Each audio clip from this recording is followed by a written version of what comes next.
As paredes da livraria de Helena Martins cheiravam a tempo. Uma mistura doce e poeirenta de papel antigo, couro gasto e a maresia que entrava sem cerimônia pela porta aberta, vinda diretamente da Baía de Paraty. Aos 68 anos, ela cultivava aquela atmosfera como quem cuida de um jardim secreto, um refúgio construído com os destroços de uma outra vida. Seus dias eram medidos pelo virar de páginas e pelo tilintar suave do sino sobre a porta, anunciando vizinhos e turistas. Para eles, Helena era apenas a senhora amável dos sebos, de olhar sereno e mãos que pareciam feitas para o cuidado delicado com lombadas frágeis. Ninguém via a vigilância em seus olhos, a forma como seu corpo, mesmo relaxado, mantinha uma postura pronta para a ação. Ela observava o reflexo dos passantes no vidro da vitrine não por distração, mas por hábito, um instinto antigo que se recusava a morrer. A paz daquela tarde de terça-feira foi quebrada não por um som, mas por uma presença. O sino tilintou como sempre, mas o ar pareceu mudar de densidade.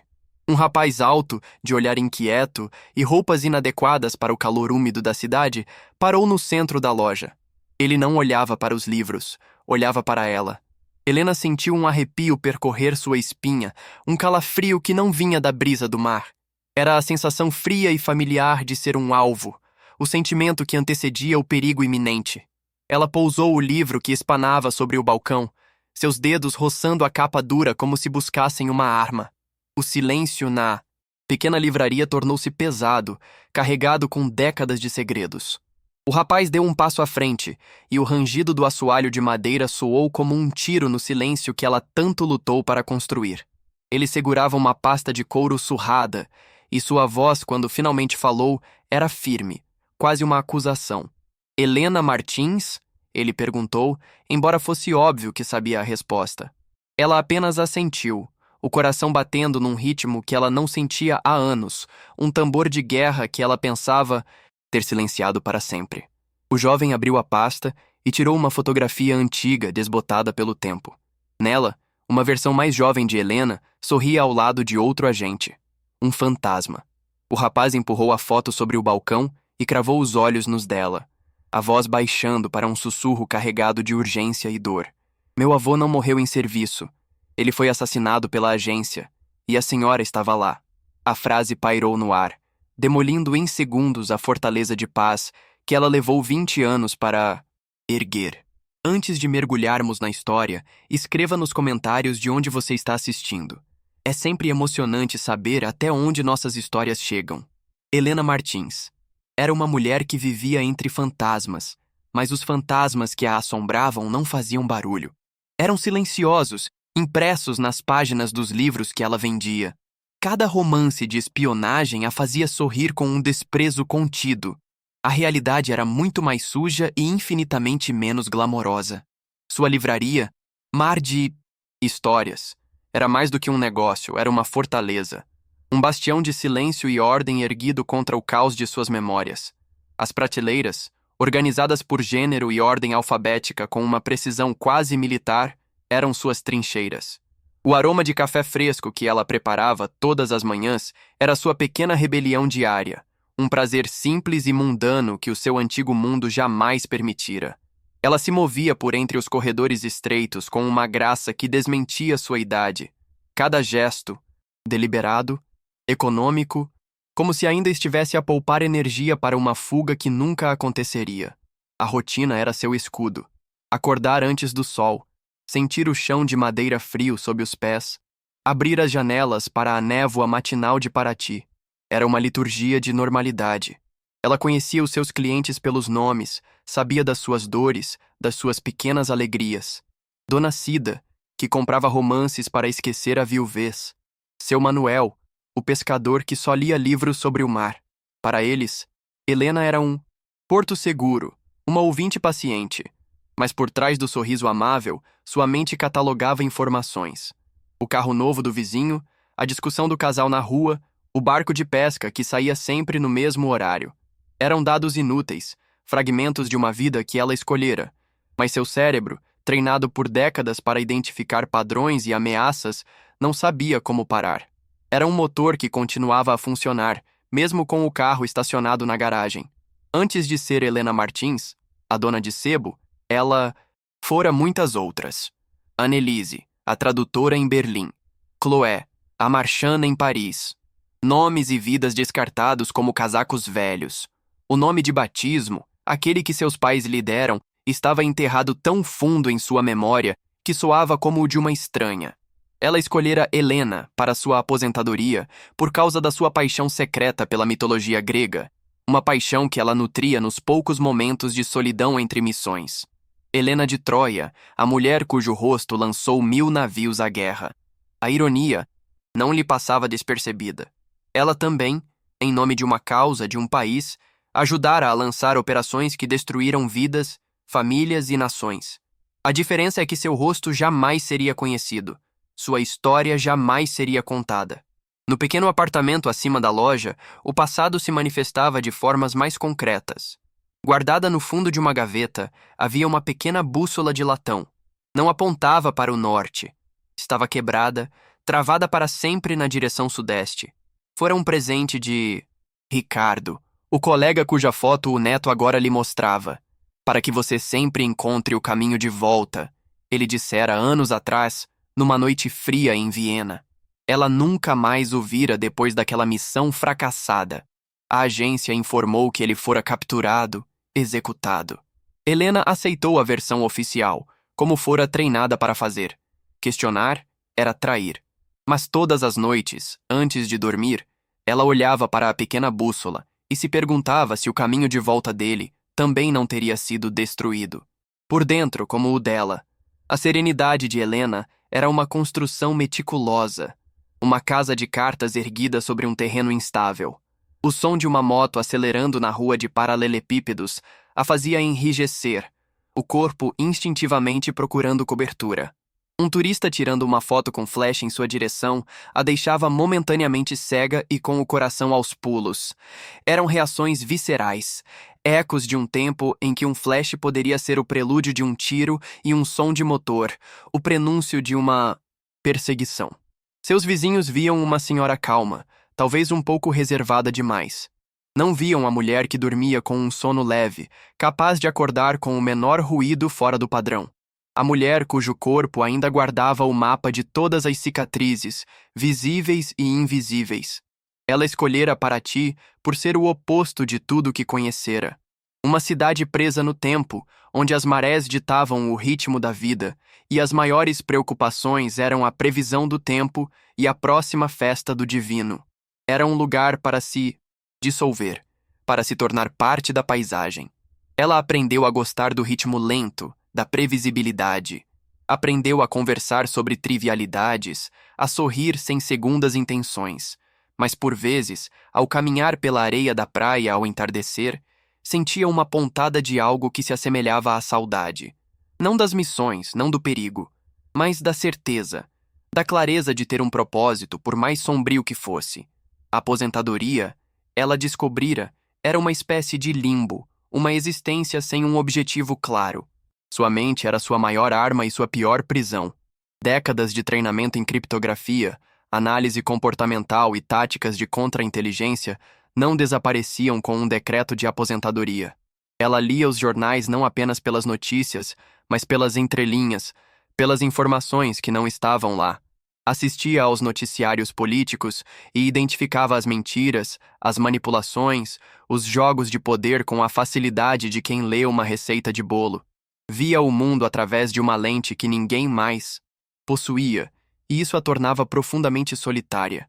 Quem poderia entender que, para ela, um aperto de mão entre dois diplomatas na televisão era uma complexa negociação de poder, cheia de sinais e ameaças veladas?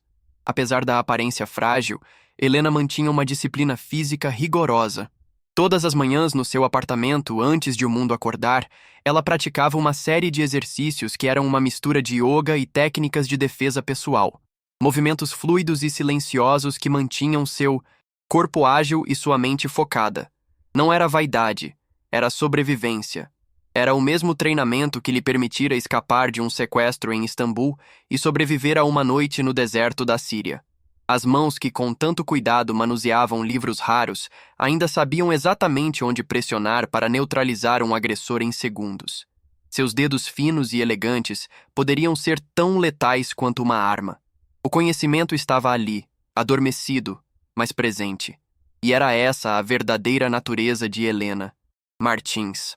Uma dualidade ambulante.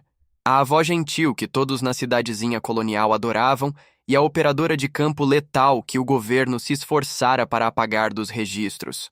Ela vivia na intersecção desses dois mundos, rezando todos os dias para que eles jamais colidissem. Ela não buscava a paz, pois sabia que a verdadeira paz era um luxo que sua alma não comportava mais. Buscava apenas o silêncio, uma trégua, um armistício com seu próprio passado. Um acordo que, naquela tarde de terça-feira, com a chegada daquele jovem de olhos tristes e acusadores, acabara de ser irrevogavelmente quebrado. A guerra que ela pensava ter terminado estava, na verdade, apenas começando. Estou escrevendo o bloco. Incidente detonador. A fotografia no balcão de madeira era uma granada sem pino. Helena olhou para a imagem, para o sorriso congelado de Ricardo e para a sua própria face, 20 anos mais jovem, cheia de uma confiança que a vida se encarregaria de pulverizar. Sua primeira reação foi um muro de gelo. Eu não sei do que você está falando, disse ela, a voz baixa e controlada, uma técnica de interrogatório para forçar o outro a se expor. Muitas pessoas tiram fotos. Isso não significa nada. Ela ergueu os olhos para o rapaz, cujo nome ela ainda não sabia, e o analisou com a frieza de um predador. Viu a dor em seus traços, mas também uma teimosia perigosa. Ele não era um amador.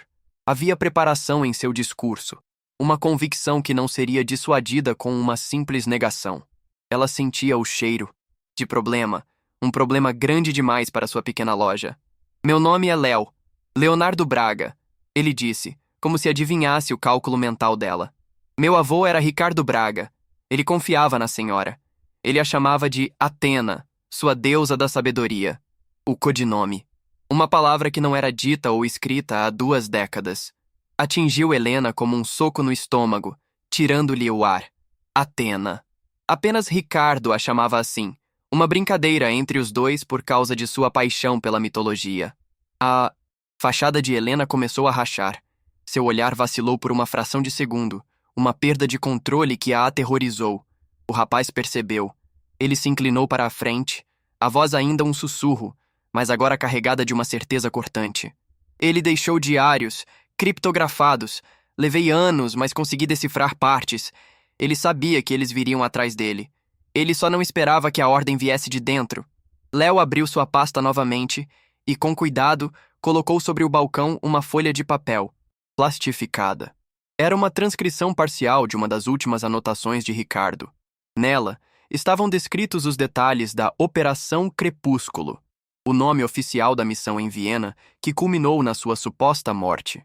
Havia referências a um ponto de encontro secreto numa pequena confeitaria chamada Café Alt Wien, a uma senha trocada, o Danúbio parece mais escuro hoje, e a um informante que nunca apareceu. Eram detalhes confidenciais, conhecidos apenas por ela, Ricardo, e pelo comando da operação. Ver aquelas palavras transcritas, fora do contexto seguro do passado, fez o chão da livraria parecer ondular sob seus pés. Aquele não era um louco ou um conspiracionista. Aquele rapaz era o herdeiro de uma verdade que deveria ter morrido. A cada palavra de Léo, uma nova camada de proteção de Helena era arrancada. Ele falava de como a missão fora sabotada desde o início, de como a rota de fuga deles fora comprometida, de como o suporte prometido jamais chegou. Ele descrevia a armadilha com a precisão de quem a vivera, uma precisão herdada das páginas escritas por seu avô. Ele não foi capturado em combate, Helena. Ele foi entregue. A narrativa oficial, a de que ele foi pego negociando com o inimigo, foi uma farsa. Eles o transformaram em traidor para justificar o seu próprio ato de traição. Eles precisavam de um bode expiatório para encobrir a sujeira. O ar na loja estava pesado, irrespirável. Helena sentia o gosto amargo do engano na boca, um veneno que ela engolira por 20 anos. Então, Léo desferiu o golpe final, a informação que transformaria o passado em uma ameaça presente e letal. A pessoa que os vendeu, o agente duplo que orquestrou tudo, não foi punida. Pelo contrário, foi promovida. Ele fez uma pausa, deixando o peso da revelação assentar. Hoje, ele é o ministro da Defesa, Arthur Monteiro. O nome ecoou na mente de Helena. Arthur Monteiro. Um burocrata ambicioso, na época um agente de médio escalão que ela e Ricardo mal notavam, sempre nas sombras, sempre obsequioso. A imagem dele, sorrindo nos jornais, apertando mãos de líderes mundiais, invadiu sua mente. O homem que construiu uma carreira gloriosa sobre o túmulo e a honra manchada do seu melhor amigo. A indignação subiu pela sua garganta como fogo, queimando o medo e a prudência. A injustiça era tão monumental, tão absoluta, que por um momento Helena esqueceu onde estava. Não estava em sua livraria segura em Paraty, mas de volta ao frio de Viena, sentindo a angústia da perda, a culpa por ter sobrevivido. Ricardo, seu amigo leal, inteligente, que acreditava no sistema, que acreditava que eles lutavam por algo nobre, sacrificado e difamado para que um verme como Monteiro pudesse subir na carreira. A dor que ela sentiu não era apenas pela memória do amigo, mas pela violação de tudo em que ela um dia acreditara. O código, a lealdade, o sacrifício. Tudo fora uma mentira, um teatro macabro para proteger os poderosos. O silêncio que ela se impusera por 20 anos não era paz, era cumplicidade. "O que você quer de mim?" Ela finalmente perguntou, a voz rouca, despojada de qualquer artifício. A pergunta não era um convite, era uma avaliação de risco. Léo percebeu a mudança no tom dela. A dona de sebo havia desaparecido. Diante dele estava a agente Atena. Os diários estão cheios de códigos que não consigo quebrar. Cifras baseadas em poemas, referências a livros, coisas que só a senhora entenderia. Eu tenho os dados brutos, a prova de que a comunicação oficial da agência foi adulterada para incriminá-lo. Mas preciso da sua ajuda para transformar isso em uma arma. Preciso da sua memória. Preciso que me ajude a limpar o nome dele. O pedido era claro. Ele não queria apenas ajuda. Ele queria que ela voltasse à guerra.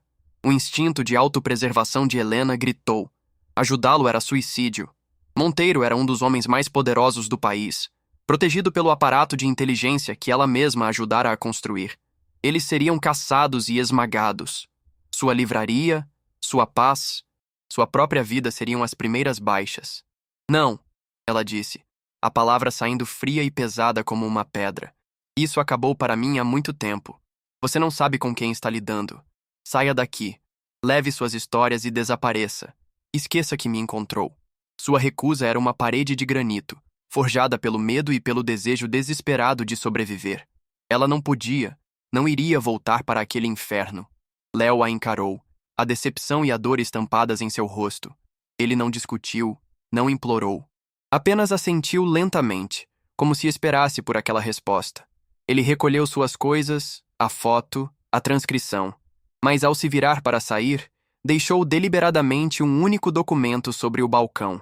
Era uma cópia da ordem de execução de Ricardo, com a assinatura falsificada de um superior já falecido e, no canto, uma pequena anotação à mão, quase ilegível. O pardal canta à meia-noite. Uma frase código que ela e Ricardo usavam para emergências extremas. Léo saiu, e o sino da porta tilintou, soando como o alarme de um incêndio. Helena ficou sozinha, olhando para a frase. A missão secreta dela não havia terminado.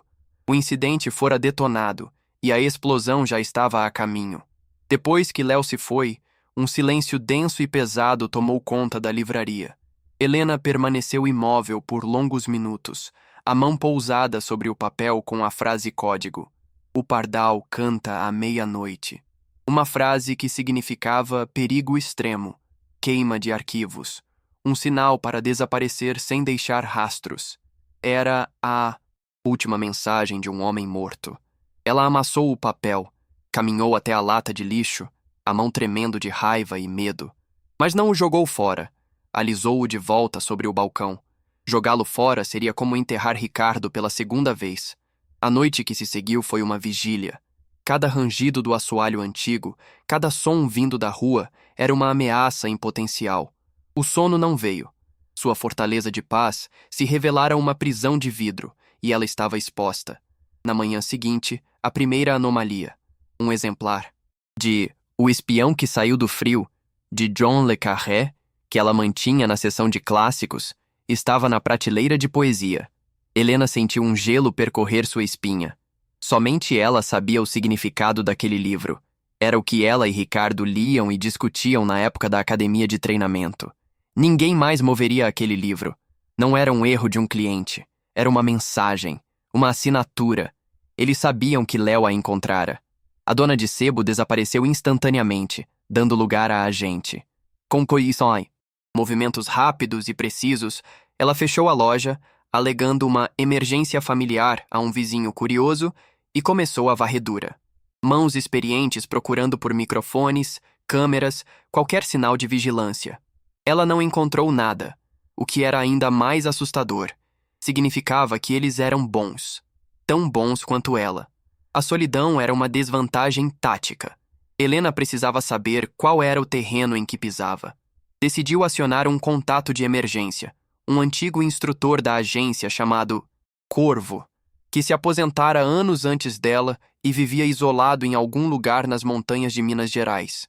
O protocolo de contato era arcaico e seguro. Ela foi a uma biblioteca pública em Angra dos Reis, encontrou uma edição específica de Os Sertões, e na página 78 fez uma minúscula marca a lápis ao lado da 8ª palavra da 3ª linha. Era o sinal para um encontro. A resposta deveria vir em 48 horas, através de um anúncio classificado no jornal local, sob a seção de Animais Perdidos. Helena esperou, o coração em constante arritmia. A resposta veio no 3º dia e foi como um soco no rosto. O anúncio dizia: "Perdi meu pardal. Visto pela última vez em Paraty, não procurar. Recompensa não será paga." A mensagem era clara, inequívoca e aterrorizante. O canal estava comprometido. Ou pior, Corvo estava do lado deles. Talvez ele nunca tivesse se aposentado de verdade. Talvez fosse um cão de guarda do sistema, garantindo que os segredos permanecessem enterrados junto com os mortos. Aquele pequeno anúncio no jornal confirmou o pesadelo. Não havia aliados. Não havia refúgio. A agência não era apenas cúmplice. Era o próprio monstro. Helena estava completamente, irremediavelmente, sozinha. A sensação de abandono era tão profunda quanto a indignação.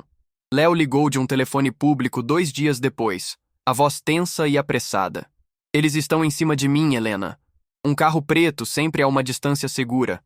Ontem, meu apartamento foi assaltado. Levaram meu laptop e meus gravadores, mas deixaram a TV de tela plana e o dinheiro na gaveta. Eles não queriam roubar, queriam apagar."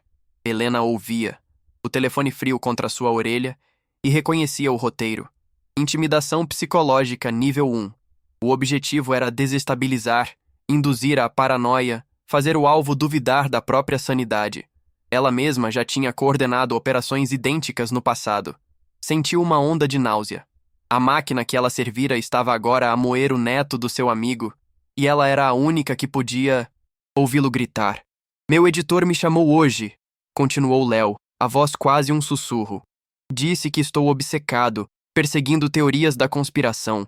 Ameaçou me colocar na geladeira, talvez até me demitir se eu não largasse a pauta Monteiro. Eles estão me isolando, Helena, fechando todas as portas." Era a segunda fase da tática. Desacreditar. Isolar o alvo de sua rede de apoio, fazê-lo parecer um louco para o mundo. Assim, quando o pior acontecesse, ninguém se importaria. Ninguém acreditaria. Seria apenas o jornalista maluco que foi longe demais. Helena sentia a armadilha se fechando em torno deles. Uma teia de aranha tecida com poder, influência e uma crueldade sistêmica que ela conhecia muito bem. A impotência era um gosto amargo em sua boca. O cerco se fechava também em Paraty. A mudança em Helena não passou despercebida. Dona Cida, da padaria, perguntou por que ela não sorria mais. "A senhora parece que carrega o mundo nas costas, dona Helena", disse ela com uma gentileza que quase a fez desabar. Seu Manuel, o pescador, notou que ela não ia mais à praia para ver o pôr do sol. "O mar sente sua falta", ele comentou, e a simplicidade da frase a atingiu com força. Ela estava se tornando uma estranha em seu próprio refúgio. O medo a estava isolando, transformando seus vizinhos, suas fontes de paz, em potenciais observadores. Cada bom dia, Soava como uma pergunta, cada olhar curioso, uma suspeita. A paranoia atingiu o auge quando o carteiro, um senhor que lhe entregava correspondência há anos, demorou um pouco mais para sair de sua porta. Helena o observou pela janela, o coração acelerado, a mente calculando se ele poderia ter colocado um dispositivo de escuta na caixa de correio. Ela se repreendeu por pensar aquilo, mas o pensamento persistiu. Estava perdendo o controle, vendo sombras em todos os cantos. A livraria, antes um santuário, agora parecia um aquário. Ela se sentia observada o tempo todo, cada movimento seu analisado por olhos invisíveis. O estresse constante a estava esgotando, exatamente como seus inimigos pretendiam. Eles não precisavam matá-la. Estavam tentando desmontá-la psicologicamente, peça por peça. Então, a ameaça deixou de ser sutil. Numa manhã de quinta-feira, ao abrir a porta da frente, ela encontrou um pequeno pardal morto na soleira. O corpo da ave, minúsculo e imóvel, era uma declaração de guerra. Uma resposta direta à frase código. Não havia mais espaço para dúvidas. Eles não estavam apenas observando. Estavam prontos para agir. O aviso era claro. Recue ou será a próxima. O medo que Helena sentiu foi primitivo, visceral. Mas por baixo dele, algo mais começou a queimar. Uma raiva fria e calculista. Uma fúria que ela não sentia há anos. Eles a haviam subestimado. Eles a viam como uma pobre senhora assustada. Um erro que eles iriam lamentar. Naquela noite, a livraria foi vandalizada. A porta dos fundos foi arrombada. Mas assim como no apartamento de Léo, não foi um roubo comum. Nada de valor foi levado. Em vez disso, a destruição foi cirúrgica, simbólica. Livros sobre história militar foram rasgados. Volumes sobre a Segunda Guerra Mundial foram empilhados e encharcados com tinta vermelha, simulando sangue. E no meio do caos, cravada na parede com uma faca, estava uma única página de O Espião que Saiu do Frio. A mensagem era um grito. Nós sabemos quem você é. Nós sabemos o que você está pensando. Pare! O ataque projetado para quebrá-la teve o efeito oposto. A visão de seus amados livros profanados solidificou sua decisão. A paz já estava perdida. Agora, só restava a guerra. Ela passou o resto da noite limpando a bagunça, mas sua mente estava longe. Estava traçando planos, revivendo protocolos de combate, acessando o compartimento trancado de sua memória, onde a agente Athena residia. O medo deu lugar a uma clareza gelada. Eles cometeram um erro tático. Confundiram sua busca por paz com fraqueza. Eles a cutucaram, a provocaram, e agora teriam que lidar com as consequências. Eles pensavam que ela estava encurralada, reagindo aos seus movimentos. Era hora de lembrá-los que ela também sabia como jogar, e que neste tabuleiro ela estava disposta a sacrificar qualquer peça para dar o checkmate. A aposentadoria havia oficialmente terminado. Helena sentou-se em meio aos livros rasgados, o cheiro de tinta e papel destruído no ar, e começou a formular sua contraofensiva. Ela se lembrou de algo sobre Arthur Monteiro. Uma vaidade, uma fraqueza de seus tempos de agente júnior. Ele era obcecado por artefatos da era da Guerra Fria, especialmente itens de comunicação. Tinha um desejo quase patológico de possuir peças que representassem o poder e o segredo. Era uma falha de caráter, uma ponta solta. E Helena sabia exatamente como puxá-la. Ela pegou o telefone. Não o seu, mas um aparelho descartável que guardava para uma emergência que ela esperava nunca chegar. Discou o número de Léo. Sua voz era calma, firme, cheia de uma autoridade que surpreendeu o jovem jornalista. Léo, escute com atenção. Chega de nos escondermos. Agora nós vamos caçar. O plano começou a tomar forma. Simples, elegante e perigoso. Eles usariam a obsessão de Monteiro contra ele. Léo, através de um contato no mercado negro de antiguidades, faria vazar a informação de que um item extremamente raro estava à venda. Uma máquina de criptografia Enigma original, supostamente pertencente a um agente da KGB desertor. Um item que Monteiro cobiçaria a qualquer custo. Mas havia um detalhe, uma isca. O vendedor, um intermediário misterioso, só negociaria se recebesse como parte do pagamento um objeto de valor sentimental para ele. Uma bússola de latão quebrada, pertencente a um agente traidor chamado Ricardo Braga, que supostamente estaria em posse do Ministério da Defesa. Eles estavam construindo uma armadilha, e a isca era a própria história. Helena sabia que a agência mantinha um cofre com os pertences de agentes mortos ou desonrados. A bússola de Ricardo, que ela guardava em sua gaveta, era a chave. Monteiro, para obter a enigma, teria que ir atrás da outra bússola, a que ele acreditava estar nos arquivos do governo. Ao fazer isso, ele criaria um rastro, ele se moveria, ele se exporia. Ele mesmo provaria seu interesse obsessivo pelo passado de Ricardo Braga. Era um jogo de espelhos, uma aposta de alto risco. Helena estava colocando sua única lembrança do amigo como isca. A preparação para a armadilha transformou Helena. A hesitação desapareceu. Seus movimentos se tornaram mais precisos, seus olhos mais afiados. Ela instruiu Léo sobre protocolos de segurança, sobre como se comunicar, como detectar vigilância. Ela o estava treinando, transformando o jornalista indignado em um ativo de campo. Ela sentia o zumbido familiar da adrenalina, a clareza mental que só o perigo iminente trazia. A livraria, com suas cicatrizes visíveis, tornou-se seu quartel-general. Os livros não eram mais refúgio, eram recursos. As histórias de espionagem que antes a faziam sorrir com desdém agora eram consultadas por suas táticas e estratégias. Enquanto Paraty dormia sob um céu estrelado, Helena estava acordada, planejando os próximos passos. Ela sabia que, uma vez que a isca fosse mordida, a velocidade dos acontecimentos seria vertiginosa. Não haveria mais volta. Ela olhou para a pequena bússola de latão em sua mão. O presente de Ricardo. Para que você sempre encontre o caminho de volta, ele dissera. Talvez de uma forma tortuosa e perigosa, fosse exatamente isso que ela estava fazendo. Não voltando para a agência, ou para a vida de espiã, mas voltando para a lealdade, voltando para a justiça, encontrando o caminho de volta para a honra de um amigo traído. A tensão na pequena cidade litorânea era agora uma corda de aço esticada ao máximo.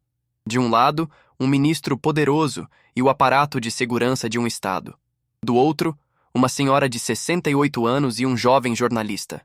Mas Helena tinha uma vantagem que eles desconheciam. Eles estavam lutando para proteger uma mentira. Ela estava lutando pela verdade. E naquele tipo de guerra, a verdade, por mais frágil que parecesse, tinha uma força própria.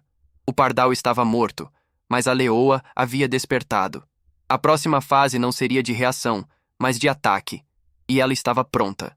A isca foi mordida com a violência de um tubarão. Em menos de 24 horas, Léo confirmou, através de seus contatos, que houve uma movimentação incomum nos arquivos do Ministério da Defesa. Um pedido de acesso de altíssimo nível aos pertences de um agente desonrado morto há 2 décadas. Arthur Monteiro, o poderoso ministro, cego pela sua arrogância de colecionador, não resistiu à tentação de possuir a lendária máquina Enigma. Ele acreditava estar movendo as peças em segredo, mas cada passo seu era um eco no plano de Helena. 2 dias depois, um homem desembarcou em Paraty. Não era um turista. Tinha o olhar vazio e os movimentos eficientes de um executor. Helena o observou de sua janela e um calafrio a percorreu. Ela conhecia aquele tipo. Ele era o que ela um dia fora. A fase final do jogo havia começado. O homem se instalou em uma pousada discreta e começou a observar a livraria. Helena e Léo mantinham a comunicação apenas por canais seguros, previamente estabelecidos. O plano original era expor o interesse de Monteiro e forçar um erro. Mas, na noite anterior à chegada do executor, algo mudou. Enquanto catalogava os estragos do vandalismo, uma fúria renovada apossando-se dela, um livro de capa dura caiu de uma prateleira alta. Era uma edição rara dos poemas de Fernando Pessoa, um que Ricardo lhe dera de presente. Ao pegá-lo, sentiu um desnível na contracapa. Seu coração parou. Com as mãos trêmulas, ela usou um estilete para cortar o forro. Lá dentro, minúsculo e protegido por um invólucro de chumbo, estava um microfilme. Ricardo não escondera a apólice de seguro em um banco suíço ou num cofre secreto. Ele a escondera no lugar mais óbvio e mais seguro do mundo, nas mãos da única pessoa em quem confiava. Helena sentiu as lágrimas escorrerem pelo rosto. 20 anos. A prova esteve com ela o tempo todo, em silêncio, esperando. Ela e Léo trabalharam febrilmente. Usando um velho projetor e um software de decodificação, eles acessaram o conteúdo. Eram os diários completos de Ricardo, as ordens originais da Operação Crepúsculo e a prova irrefutável da traição de Monteiro, incluindo uma gravação de áudio de uma conversa entre ele e o contato inimigo. A Enigma era uma distração. A verdadeira arma estava em suas mãos. O plano mudou instantaneamente. Não bastava mais expor o interesse de Monteiro. Era preciso conseguir uma confissão. Era preciso que o próprio rei viesse ao tabuleiro. Helena instruiu Léo a enviar uma nova mensagem ao intermediário. O vendedor da Enigma estava com medo, sentindo-se vigiado, e ameaçava destruir a máquina a menos que o comprador principal, o próprio ministro, viesse buscá-la em Paraty, em pessoa. Para provar que não era um blefe, Léo vazou um trecho minúsculo do áudio, com a voz de Monteiro, distorcida o suficiente para não ser identificada publicamente, mas clara o bastante para que ele a reconhecesse. Era um ultimato, um cheque, e a arrogância de Monteiro não lhe permitiria recusar o desafio. A noite caiu sobre Paraty, espessa e úmida. As luzes da cidade histórica pareciam distantes, irreais. A livraria estava escura, exceto por uma única lâmpada sobre o balcão. Arthur Monteiro entrou, não com a discrição de um espião, mas com a arrogância de um conquistador. O executor estava logo atrás, uma sombra letal. Léo estava escondido no pequeno depósito, monitorando as múltiplas câmeras e microfones que haviam instalado, transmitindo tudo para um servidor seguro na Islândia. Helena esperava por eles no centro da loja, em pé, parecendo frágil em meio aos seus livros feridos. Ela não era a agente Athena naquele momento, nem a dona de sebo. Era um monumento à espera por justiça. Sempre soube que você era mais inteligente do que parecia. Helena, disse Monteiro, a voz cheia de um desprezo divertido. Uma barata, difícil de esmagar. Onde está o microfilme? Ele não veio pela Enigma. Ele sabia, desde o vazamento do áudio, qual era o verdadeiro prêmio. Ele viera para apagar o último vestígio de seu pecado original. Ricardo era um sentimental, continuou ele, saboreando cada palavra, certo de sua vitória. Lealdade, honra, essas coisas são para os fracos. Eu lhes dei a chance de servir a um propósito maior, a minha carreira. Ele não entendeu. Você, pelo visto, também não.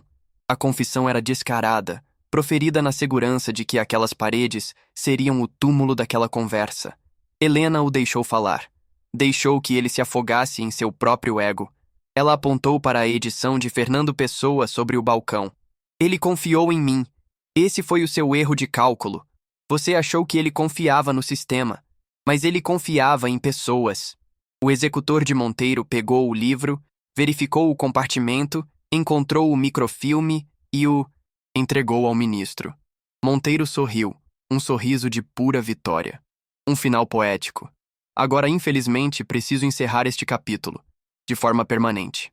Ele fez um sinal para seu capanga, que deu um passo à frente, a mão indo para dentro do casaco. Era o momento. A virada. É tarde demais, Arthur, disse Helena, sua voz subitamente firme, ressoando na loja silenciosa. Monteiro franziu a testa, confuso. Do que está falando, sua velha maluca? Eu estou falando que sua confissão é muito eloquente, disse ela, olhando diretamente para uma câmera escondida em uma pilha de livros. E o mundo inteiro está adorando a performance. O rosto de Monteiro se transformou. A cor sumiu. A arrogância deu lugar ao pânico. Ele olhou ao redor, desesperado, finalmente compreendendo a profundidade da armadilha. Léo, do depósito, liberou o streaming para uma lista pré-compilada de jornalistas, agências de notícias e autoridades internacionais. A verdade estava saindo daquela pequena loja em Paraty e se espalhando pelo mundo na velocidade da luz. O executor hesitou, olhando para o chefe em busca de ordens, mas Monteiro estava paralisado. E então veio o golpe de misericórdia emocional.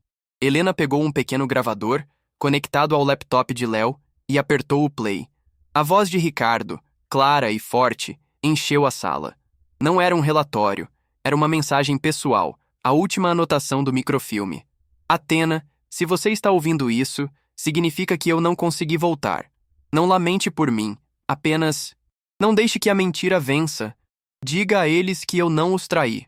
A voz de Ricardo falhou por um instante. Diga a eles que o pardal cantou até o fim, e diga a si mesma que a sua guerra valeu a pena.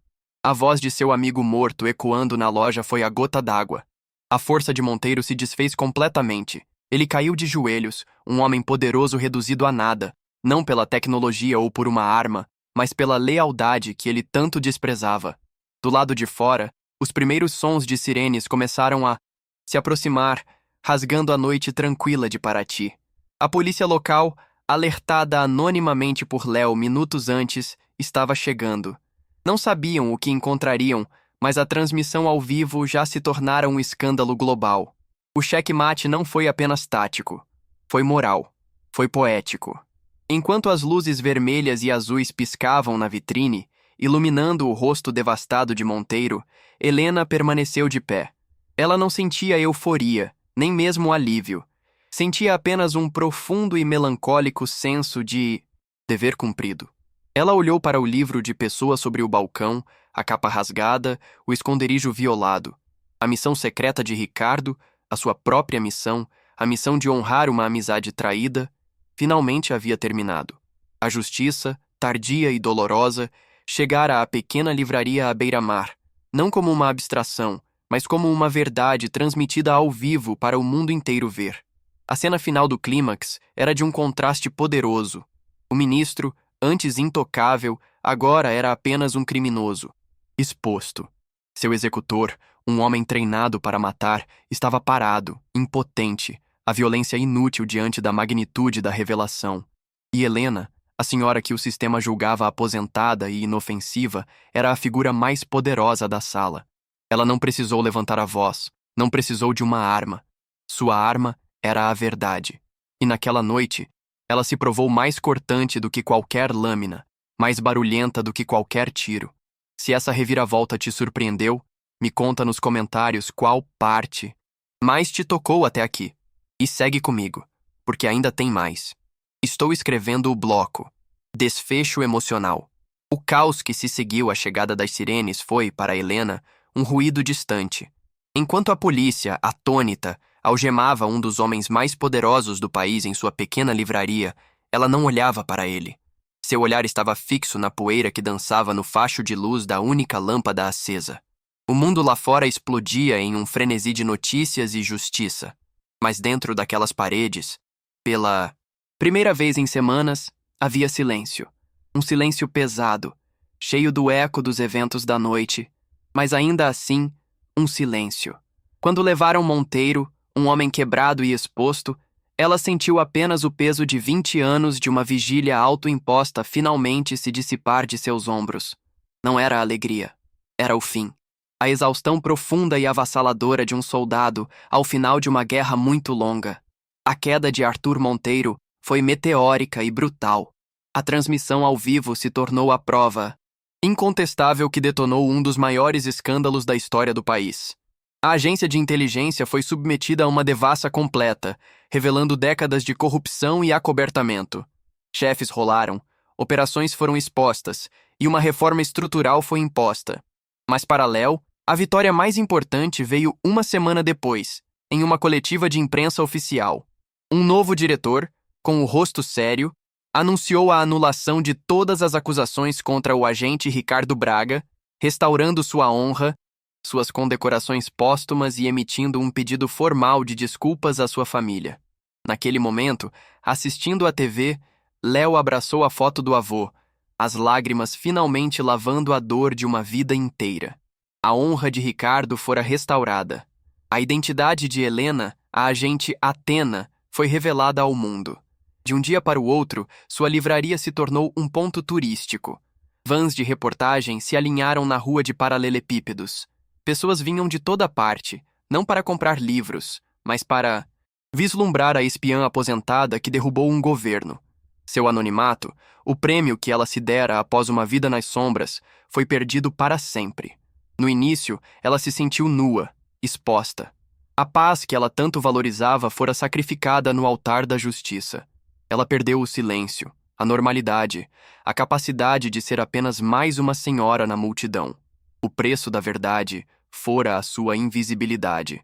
Mas algo inesperado aconteceu. Em meio à multidão de curiosos, surgiram rostos de admiração.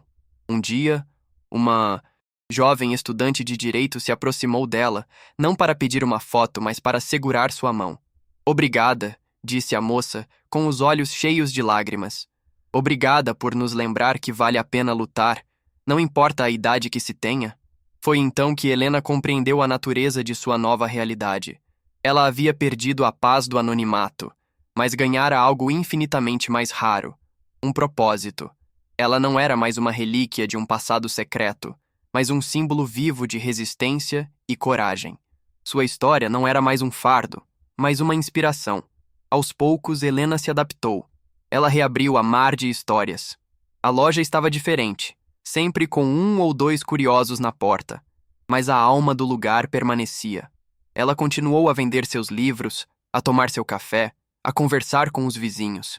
A diferença era que, agora, suas conversas muitas vezes incluíam jovens que vinham lhe pedir conselhos, inspirados por sua jornada. Ela e Léo se tornaram inseparáveis, uma família forjada no fogo do Bias. Perigo. Juntos, eles criaram uma fundação em nome de Ricardo Braga, dedicada a fiscalizar os órgãos de inteligência e a lutar por transparência governamental. A espiã encontrara uma nova missão, desta vez à luz do dia. O sistema que atraiu e tentou silenciá-la foi forçado a se curvar. A agência, sob nova direção, a convidou para ser uma consultora na reformulação de seus códigos de ética. Helena recusou um cargo oficial, mas aceitou participar das audiências. Sua presença nos corredores do poder, não mais como uma agente clandestina, mas como uma autoridade moral, era a reviravolta final. Ela, a mulher que eles tentaram apagar dos registros, agora era a consciência que os assombraria, garantindo que os erros do passado jamais fossem repetidos. Sua vitória não foi apenas pessoal, foi sistêmica. A pequena livraria em Paraty, com as marcas do vandalismo ainda visíveis em algumas prateleiras como cicatrizes de guerra, tornou-se mais do que uma loja. Virou um memorial. Um memorial à lealdade, à verdade e à ideia de que a justiça, por mais que demore, pode ser encontrada nos lugares mais inesperados. As pessoas vinham e deixavam flores, bilhetes, livros de presente. O lugar que Helena construiu para se esconder do mundo se transformou em um lugar onde o mundo vinha para se encontrar com a esperança. A solidão que antes a assombrava foi substituída por uma conexão humana que ela jamais pensou ser possível. Meses depois, numa tarde calma, Helena estava sentada na areia da praia, observando o pôr do sol. O mesmo cenário que antes lhe trazia uma calma tensa, agora lhe trazia uma paz genuína. Ela não estava mais vigiando os arredores, não estava mais procurando por ameaças nas sombras. Estava apenas ali, presente. O som das ondas, o cheiro do sal, a brisa no rosto, eram as mesmas sensações, mas ela era outra mulher. A guerra acabara, por dentro e por fora. O fardo da mentira fora levantado, e em seu lugar restava uma leveza melancólica, a serenidade de quem fez as pazes com seus fantasmas. Ela segurava a edição gasta dos poemas de Fernando Pessoa, não como uma arma ou uma pista, mas como a lembrança de um amigo. Ela havia perdido seu refúgio, mas salvara sua alma. Perdera o silêncio, mas dera voz à verdade. Sua missão secreta não terminara com a aposentadoria, mas a aposentadoria havia terminado com a conclusão de sua missão mais importante. A justiça emocional para Ricardo, para Léo e para si mesma era completa. Não era um final feliz de conto de fadas, mas um desfecho real, agridoce e profundamente humano, ecoando a mensagem de que a verdadeira honra não se aposenta jamais. Se essa história te emocionou, curta o vídeo e se inscreva no canal para mais histórias reais como essa. E me conta nos comentários, qual sentimento essa história deixou em você?